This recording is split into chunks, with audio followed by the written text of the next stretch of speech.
Hey guys, in this video I'll show you how to schedule emails in ConvertKit. Now the first thing I want you to do is just open up ConvertKit, and here on the dashboard, come to the top, click on Send, and then click on Broadcast, okay?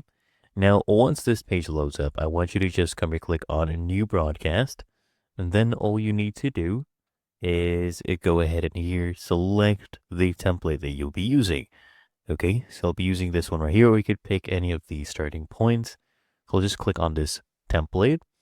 And then you just want to add your subject line. You can go ahead and name this broadcast as well. Then just click on continue. And if you want, you can go ahead and change the subject. I'll just click on continue to share. And now on this section, click on send email and just scroll down. This is the main thing that you want to go ahead and do. Okay, where it says send now, click on this pencil icon. And then we can schedule. So let's say 25th of July. Then you can select the specific time as well. There we go. And it will be scheduled. If you want to unschedule, you just click on unschedule. Then we can go ahead and click on continue, as you can see right here. And then you can review your broadcast.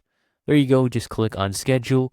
And that is how you can go ahead and schedule emails on ConvertKit. Okay.